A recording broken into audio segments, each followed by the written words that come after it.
They're off and running in the Preakness. Down the stretch they come in the Preakness.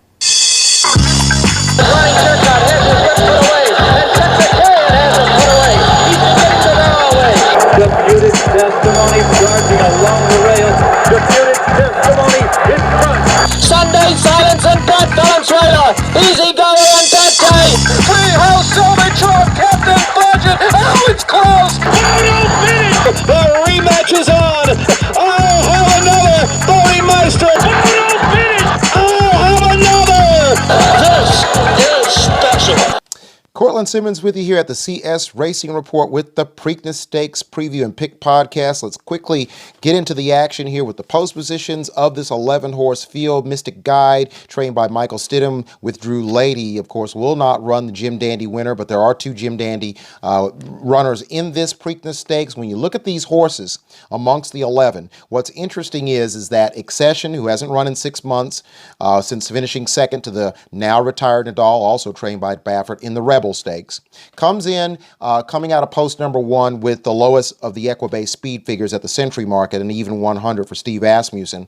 So he's going to have to rapidly improve, and he may perhaps be able to do that. He's parked beside number 2, Mr. Big News, the third place finisher in the Kentucky Derby, trying to validate that performance, and I thought he ran a gorgeous race on Derby Day. He's 12-1 versus Accession being at 30. They both should get ground-saving trips coming from the inside, even though they're going to be barricaded by a wall of horses in the early going, and then we're going to see what kind of a trip those two are going to work out coming out of post positions 1 and 2.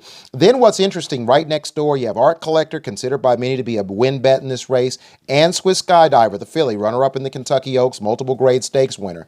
It's imperative that obviously they get out alertly, but what's interesting and beneficial to these two is that they are both not need-to-lead type of horses. They've shown versatility, being able to go to the lead and also stalk and pounce, so that's helpful to them for the riders of both of these horses. Art Collector at 5-2, SWISS SKYDIVER at 6-1. I expect both of them, even if they don't break absolutely perfectly, they should be able to get a decent position because, as I said, it's not ultra crucial that they get the lead in the early going. They know that that's going to be left up to horses like New York Traffic, Pneumatic, and Authentic. I think those horses are going to be sent, number 1, because that's their running style, and also based on the post positions. Authentic, the favorite, coming out of hole number 9, and Pneumatic for Steve Asmussen, 1 of 3. He also has Max Player, in addition to Accession, who I already mentioned.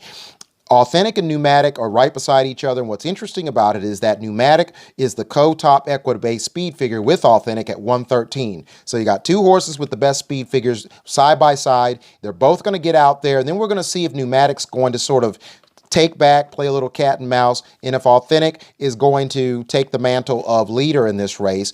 It would be beneficial to Johnny Velazquez, who did a great job of rationing the horse's speed, for him to be able to rate. I think he's going to go to the lead, but the question will be, will the pace be equal, slower, or faster than the Derby? And can Authentic not only duplicate but improve upon his performance and win this race? He looks like a horse that doesn't necessarily have to be slowed down in order. In other words, going 45 or 46 may be quite easy for him and manageable for Johnny Velazquez versus a lot of folks who believe, myself included, sometimes that sounds a little bit too fast. That's going to be very intriguing in terms of what the pace scenario is going to be and what Art Collector, Pneumatic, and SWISS SKYDIVER, how they're going to affect the early going of the race, because it's been, of course, widely documented that everybody thought Authentic got a soft lead. So whether there was pace pressure or not, those statistics in the Derby belie that. But I believe people believe the pace pressure is going to be a bit of a factor, especially if Authentic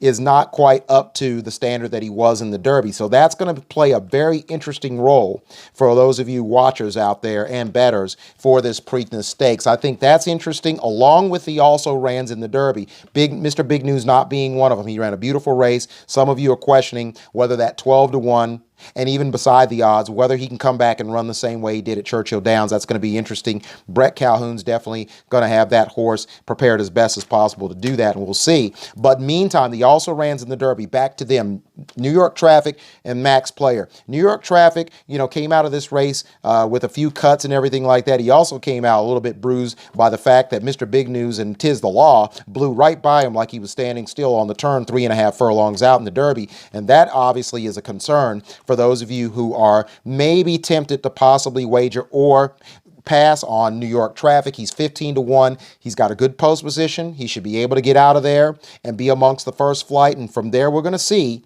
if he can answer the question I have, same one that appeared in the before the Derby, is does he have the class at this stage of the 3-year-old season? And is all of the excuse that he had in the Derby, and apparently he lost a shoe as well, is that going to all basically be a thing of the past in the Preakness Stakes? Then you have Livia Beastlife, 30-1 out of the Jim Dandy. I thought that was a strong finishing kick that he showed in this race, but again, the Jim Dandy form is going to be questioned in coming into this Preakness the same way that the Peter Pan form at Saratoga was questioned as being a viable prep for the Travers. So Livia Beastlife and Jesus Team, both coming out of there as second and third place finishers, both at 30-1. You're going to have to figure out whether they could contend. Their speed figures aren't half bad. Jesus Team has among the higher numbers in this field, but do you think he's on a backward cycle like a few other horses in here? Max Player, again, is another one of those horses you got to question. He can't be, way outside of, Baltimore in terms of being, way out of the area code county-wise and come from downtown and win this race, even with what could be a sizzling hot pace scenario. I think a lot of you would agree that he needs to show a little bit more foot in the early going and be somewhat within a better striking range in order to not have to make up as much deficit going into the stretch and then pick up possibly tiring horses. Otherwise, I think a lot of you have the same question. Is he fast enough? Is he classy enough? Does he have the kick? And is it really feasible that he can come from 7, 8, 9, 10 lengths out with 3 furlongs to go, expecting for everything on the front end and in the middle, the stalk and pouncers, to fall apart? I think a lot of you would probably say a resounding no. He is 15-1. He does have a decent figure. Speed-wise, his race in the Derby was okay, but he is still going to have to show some marked improvement in order to make a splash in this race to even hit the board, much less win it. Max Player for trainer Steve Asmussen coming out a hole number 8 at 15-1. He does offer a little value there, which brings me to, again, in addition to the pay scenario, in addition to whether Authentic can duplicate, in addition to whether New York Art Collector off 8 weeks, along with 1,000 Words, who flipped in the paddock before the Derby 20 minutes before the race, whether these horses off of 8 weeks can come back ready for bear and armed and cocked and loaded. And in the same respect, can SWISS SKYDIVER, with only 3 weeks between the Alabama and the Kentucky Oaks, which was a concern that I had, and some of you did as well, can she come back off of that race with a 4-week cycle, 3 weeks between the Alabama and the Kentucky Oaks, 4 weeks between the Oaks and the Preakness? Is it a cycle in which a durable horse like her can show that in the Preakness against a pretty tough field in her second run against Art Collector, where she ran very well in the Bluegrass? Can she come in here with all the other predators in this Preakness and run, be a tremendous contender in here? And I like her in here, but that is something that I think it's worthy of concern for sure, which brings me to the picks. Again, Pneumatic is interesting in here. His Pegasus run, his time wasn't ultra sparkling, but again, that Equibase speed figure, if you really do go by how fast horses have run in the past, the Randy Moss method, he's an interesting horse in here for Steve Asmussen, who has a little experience winning Preakness Stakes with a couple of Hall of Famers in Curlin and Rachel Alexandra. So this horse looks like he could improve off the 4th place finish in the Belmont Stakes, off of his Pegasus run. He also ran well in the Matt Winn Stakes as well. So with that being said, he is among 6 horses that I think a lot of you are going to use. The top 4, the 9, the 3, the 4, the 5, Authentic, Art Collector, SWISS SKYDIVER, and 1,000 Words, are going to be horses I think a lot of you will use, along with the 2, Mr. Big News, and the number 10, the aforementioned Pneumatic. The alternatives to that on the tail end of those 4 would be the 1, the 11, the 8, Accession, who's an extreme wild card, the number 11, Livia Beastlife, and the number 8, Max Player. Those are horses I think that are on the fringe of being extreme wild cards for you guys.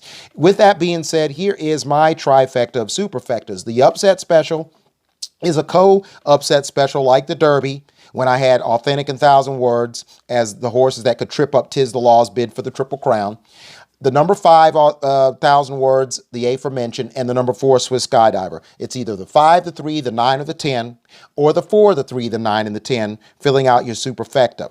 With the alternatives as 4th place finishers being the 7, New York Traffic, possibly redeeming himself, or the number 2, Mr. Big News. I actually think Mr. Big News is a pretty good horse. I actually think he'll run well in here, and I think some of you will probably use him in just about all your wagering scenarios or your wagering choices for this Preakness Stakes. Now let's get to number 2. This Superfecta 2 would be Art Collector. I do believe he has the versatility to make this his breakout race. If you didn't think the Ellis Park Derby and his prior run in the Bluegrass weren't breakout performances in and of itself, the 3, the 9, the 5, the 4. That would be Art Collector, Authentic, the number 5, 1,000 Words, and number 4, Swiss Skydiver. Those horses, and then maybe number 1, number 2, one of those, if not the other, Accession and Mr. Big News. And then my final pick, I'm going to go with Authentic in here. I think he can win this race. I'm going with him over the number 3, the 5, the 4. So it's going to be Authentic,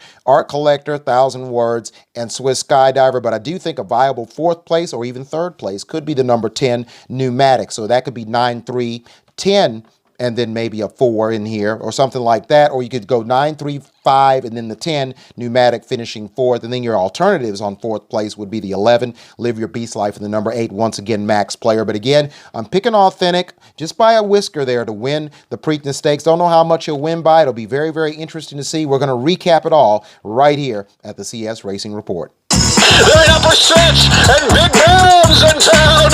California Chrome, here is Smarty Joe. And on the outside there goes Real Quiet. Real quiet for a ride. Sweep comes up to the front. Keep